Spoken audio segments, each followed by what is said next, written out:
Hello, and welcome to Friday STEAM once again with the Warren County Library System. My name is Sandy Roberts, and I'm the Makerspace Coordinator for the library. And every Friday afternoon at 3 p.m., I'm bringing you Friday STEAM with some science, technology, engineering, art, and math, and a little bit of a maker attitude too. So we've always got something fun to learn about, and what we're studying right now, what we're learning about right now, are our five senses. So if you missed last week's video about sight and optical illusions, make sure you go and check that out either on YouTube or on Facebook. I think I have those websites for you. Here they are. That's our that's our website, but that will give you the links. So we do have a YouTube channel where everything gets archived. So if you miss a program, you can find it there. You can also find it if you go on the left-hand side of our Facebook page. There's a little tab for videos. You click on that, and you can find all kinds of great things that we're sharing: crafts, science, story times, lots of fun. Lego lovers on Wednesdays. But here we are for Friday STEAM. Today, the sense that we're going to be playing with is our sense of hearing. Okay, so we're going to be learning about sound and how we hear sound, and then doing some experiments. Just know that I am following along in Facebook, so if you have any comments, I will be happy to answer any questions, making sure that the sound works, all these little technical things. All right, but so we've got a lot of fun planned for today. Let's go ahead and get started. I want to just share a little bit about how sound works so we can understand from the same place. And then we've got a couple projects that we're going to be doing. The materials that you'll need today are pretty simple. We're going to want a coffee can or an oatmeal, can, or even a regular old jar. Some wax paper, okay? Some rubber bands. And a tissue box, or any kind of a box, a cereal box, anything you can cut a hole out of will work just fine. And a little bit of rice or some small pebbles or glitter. I think these are some seeds. Anything like that will work. And that's all we really need today because we're going to be experimenting with sound. The other thing that's really fun, and if you look in the description for the video, there are resources there. We'll be using a really cool sound generator, and on our cell phones, I've downloaded the Google Science Journal. This app is really fun. It lets you track things like light levels, sound levels, motion. So it's kind of a little sensor pack in a free app. So we're going to be using the sound app today as well to measure how loud we're able to make our musical instruments, basically. Okay, so let's talk science. Alrighty, so switching over to my presentation here. So the first question that we have to run into, right, is what is sound exactly? Well, sounds are made by vibrations. So your voice comes from vibrations in your throat's vocal cords. We'll talk a little bit more about that in a moment, but if you put your hand right here on your throat and hum, you can feel your throat vibrating. And that's how we're transmitting sound. That sound, those vibrations actually shake the air particles that you are putting that sound into and travels outwards, okay? These vibrations make zones where there's high pressure and low pressure. Okay, so you can think of it as kind of puffing, right? You're sending a little push of vibration out. And those sounds can be described in terms of their frequency, how often those waves are traveling, and how strong those waves are, their intensity.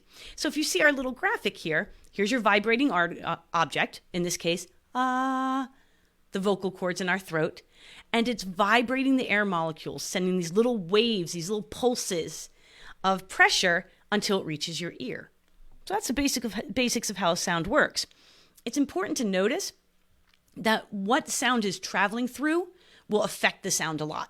This is why there's not much sound in space, because there's no matter, there's no air, no fluids, no anything for that sound to travel through. Sound cannot travel in a vacuum. It has to have something to vibrate to pass that sound along.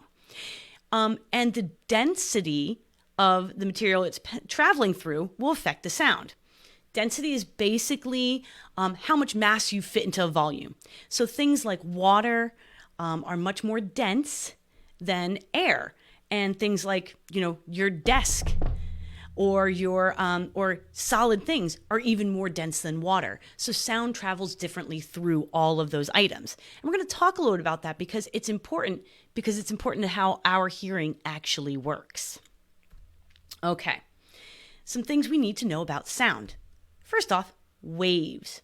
We often talk about waveforms when we talk about energy, and sound is a type of energy. So the rate, how fast that air pressure changes, is the frequency of a sound, okay? The amount of air pressure change is called amplitude. So if you look at my little graphic over here, amplitude is basically how tall that wave is, how intense that wave is, okay? When we take the frequency of how fast those sounds are being generated and how much pressure there is, we can graph that. And that's what makes these little wavy graphs that you may have seen before, especially if you've ever seen like an oscilloscope or anything.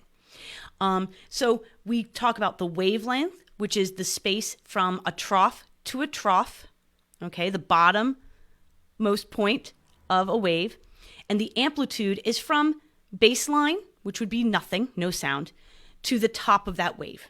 Okay, so mathematically, that's what we're looking for as scientists. Now, amplitude, that's from the baseline up to the top of the wave.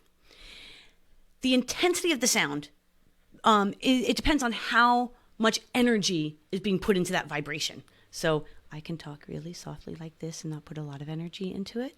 Or I can talk really loudly like this and put a lot of energy.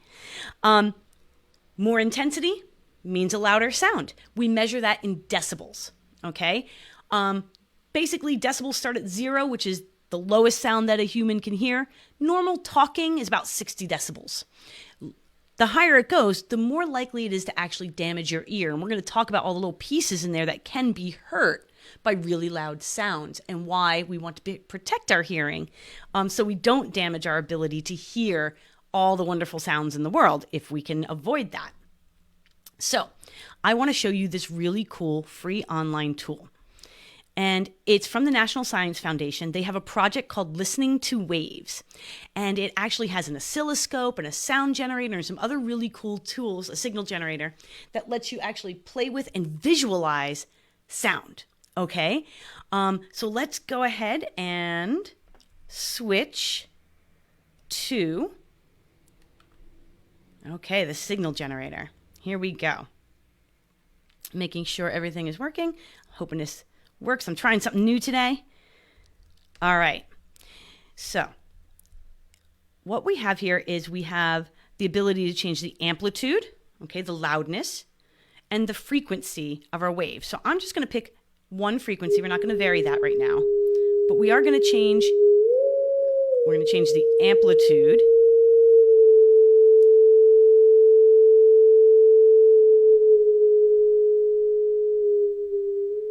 And I'm going to go ahead and lock the frequency since I'm having a little trouble. So you can see it gets very, very soft and very, very loud. And that's all just changing the decibels, the intensity, the amplitude of the wave.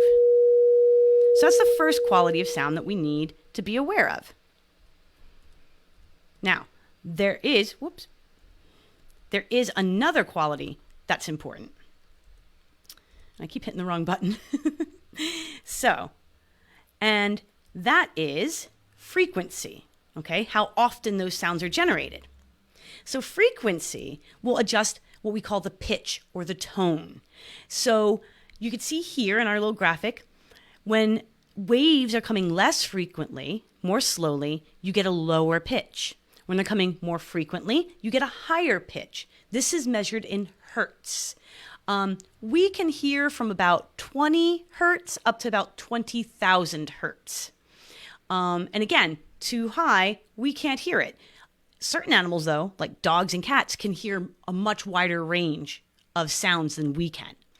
But basically, the higher the frequency, the faster the air pressure changes, the faster those vibrations are happening, and that faster vibration we hear as a higher pitch or a lower pitch. So let's take a look at that in our sound generator. Oh, there we go. And coming over here. So this time I'm going to go ahead and lock our amplitude. Okay. And I'm going to vary our frequency. So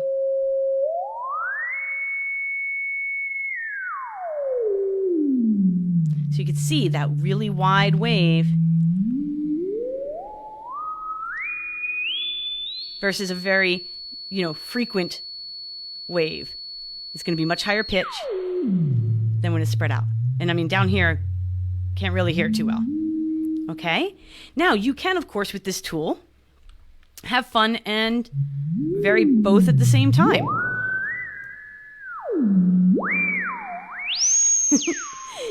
So, and you can also change the scale that you're using. So you can actually play with the musical scale. And some of the other tools that they have here are really fun too for playing with sound. So I encourage you to go to signalgenerator.sciencemusic.org. I've put the link in the notes for the Facebook Live.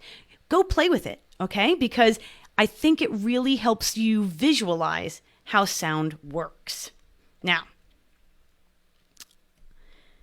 when we are talking about these things, really, we want to get a sense of what does this have to do with us, right? So, now that we understand the basics of sound waves, how do we hear sound?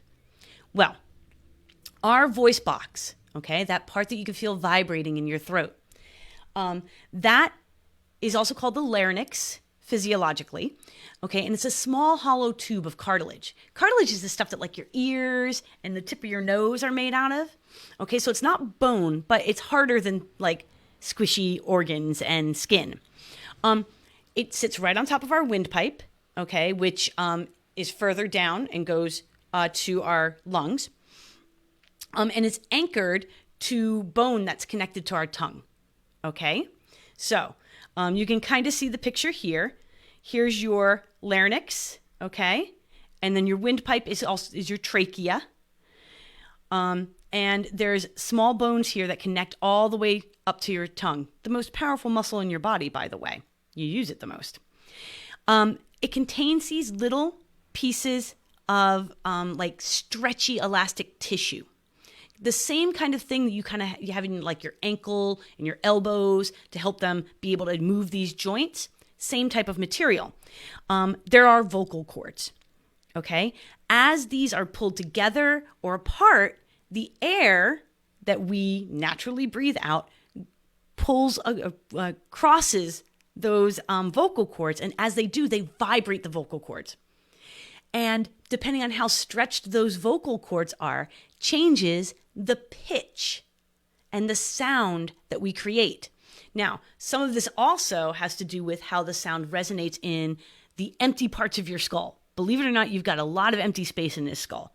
So if you've ever had a stuffed up nose from your allergies or a cold, and you can feel it all stuffed up in here, that's because you have sinus cavities and you have oral cavities.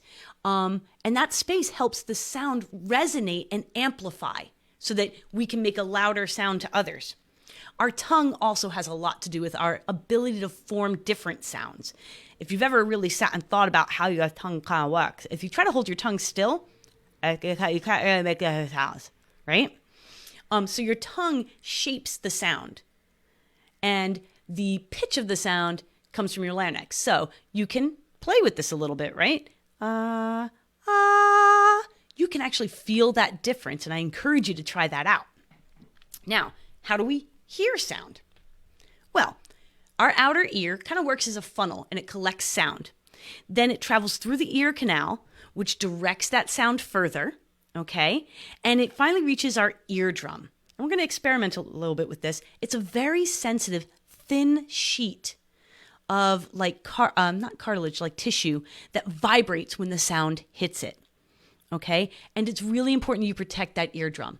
You can rupture that eardrum. It is painful because if fluid, again, if you get sick, if fluid builds up in here, because this is all connected, your sinus cavities, all this stuff is all connected. If you get a cold and it fills up, that can put pressure on the eardrum from the inside, and it makes it hard to hear. That's why it's hard to hear sometimes when you've got a stuffy head. So the eardrum, okay, vibrates, and that vibration of that eardrum shakes 3 tiny little bones in our middle ear. That middle ear is mostly filled with air. Those bones work to pass the sound along, to transfer it, and to amplify it, to make it louder. Remember how I mentioned that when sound travels through different materials, it makes a difference? Well, the bones are there to kind of help amplify that sound. And they are some of the smallest bones in your body. One's like a little hammer, one's a little stirrup, one's an anvil. So you can find pictures of that. It's really interesting. Then you would get to the inner ear. Okay, now this is where it's filled with fluid so that we can pass those sounds along.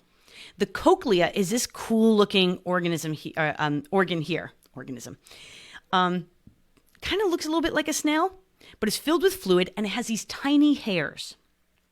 And as the stirrup passes the sound from the eardrum to the cochlea, those tiny hairs inside of the cochlea vibrate, and they pass those vibrations, those tiny minute vibrations, on to the nerves that then send electrical signals, kind of like little off and on switches, over and over and over, thousands and thousands, millions of times a second. And they send those electrical signals up through the nerve to your brain. And our amazing brains that have evolved over all these hundreds of thousands and millions of years are able to interpret those tiny little electrical signals into sound. Here's what I want to bring up. That cochlea, very, very important. And part of the reason that we hear things less as we age is because those little hairs in there, which are called cilia, over time, they can get damaged. Okay? And so as you age, that happens kind of naturally, and your hearing isn't as good by the time you're 80 or 90 as it was when you were 5 or 10. This is why little kids can be really sensitive to loud sounds, because literally they have more of those little hairs. They're getting more electrical signals.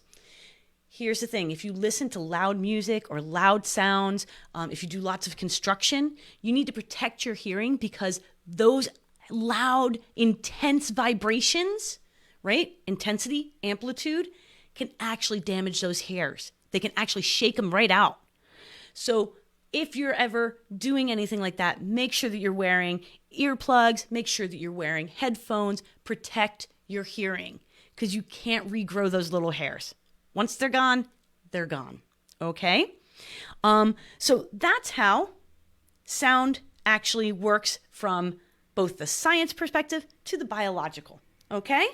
All right. You ready to do some projects? I know I am. So let me just switch on over to my document camera and we'll get building. All right. Oh, and it looks like my extra I had a second camera, but it died on me. This happens sometimes. All right, bringing over my supplies. Let's see if I can convince my camera to come on back so that we can see each other, because that's always nice to be able to interact a little bit.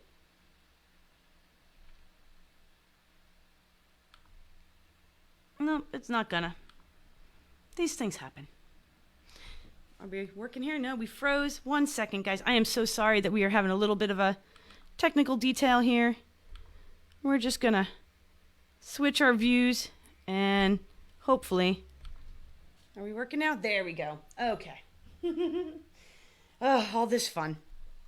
Technology, right? Technology is always kind of exciting. I do not know. I'm just gonna switch this and see if I can convince my little webcam to come on back. Aha! I did. Look at that. Here we go. Okay. So here are our supplies. Let's start with making a little drum using a coffee can, because I want to show you that vibration. I don't want to just tell you. I want to show you that it really works. So what I'm going to do, I'm just going to take my coffee can and a little piece of wax paper.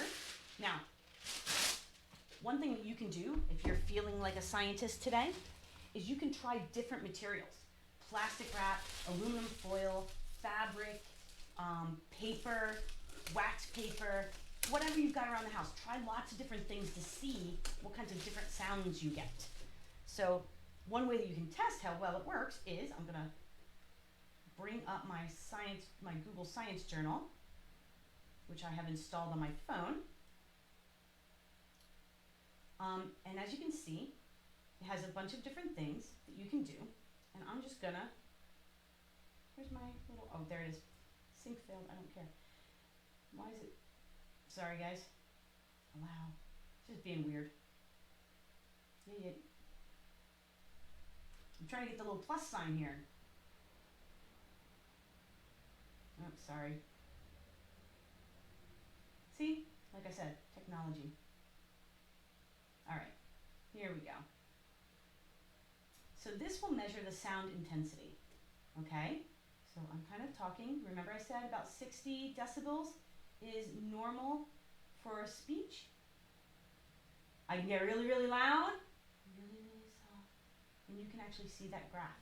So we can try different materials with our drum and see which gives us the loudest sound.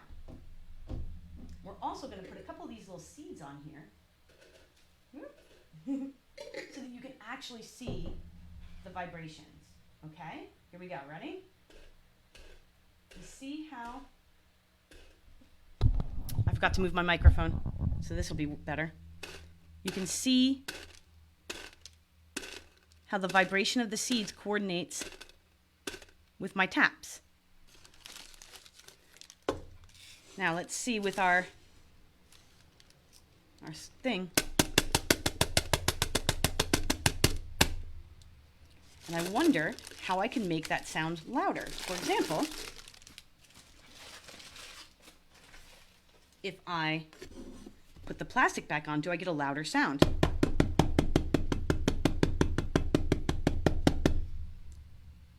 Looks about the same, actually. So that's a fun thing to play with, using your very own decibel meter there. Okay, another way that we can play with sound today is my tissue box. Now, unfortunately, this sound, oh, it does, here we go. You can switch to pitch. So you can see high pitch, low pitch. And you can see that the hertz, which is measuring the frequency, changes. And it's actually telling you exactly what musical note you're hitting too, which is kind of cool. So for this, I'm going to take some different rubber bands and just, that's pretty musical already, stretch them across our tissue box. Now, what I'm going to try to do, because I really thought about this. Oh no, it broke. The hazards. This is why I should be wearing goggles, I suppose. Oh no, that was my only skinny rubber band, I think. I wanted to have skinny ones and thick ones, but we'll try this. Let's see if this works. I'm having a rubber band problem today. One more time, right? Third time's a charm? Let's see. So what you want to do is forage around the house, try and find some different shaped rubber bands, different width rubber bands. Because remember how I said that how your vocal cords are stretched will affect the pitch? Well, here we go. So it's coming in at like 140 hertz. And that's coming in at around 187 hertz. So the different widths of rubber band are going to give you different pitches, and that's how a guitar works. The wires on a guitar are all different thicknesses, and when tuned properly, it's not a good rubber band day for me. When tuned properly, they will actually give you different sounds, which is how it works. Now you can do this, you don't have to do a tissue box. It's just fun to make your own little guitar. You can actually just stretch it right on your fingers too, and that works. But I find it a little bit easier in your tissue box. So go ahead and try and find as many different rubber bands as you can. If you can't find different rubber bands, what you can do is just use all the same rubber band. I'm getting nervous about using rubber bands now. I'll tell you. And where's my pencil? Oh no, well, I'll use this instead. I had a pencil, but I lost it. So I've got a little wine cork here. Try stretching one of your rubber bands over the wine cork and see how that changes. See how that made the pitch higher? Because I'm stretching that band more. Okay? So, today I want you guys to play with sound. I want you to download the app onto a device with your parents' permission. Try different materials for different pitches and loudness with your impromptu guitar and drum, and explore the vibration of sound. All right, coming over here so we can wrap it on up. All right, so thank you for coming and exploring with me today. I think next week we're going to explore taste. So we're going to talk about things like salty versus sweet and sour. So I'll have all the materials up there and some resources for you for next week.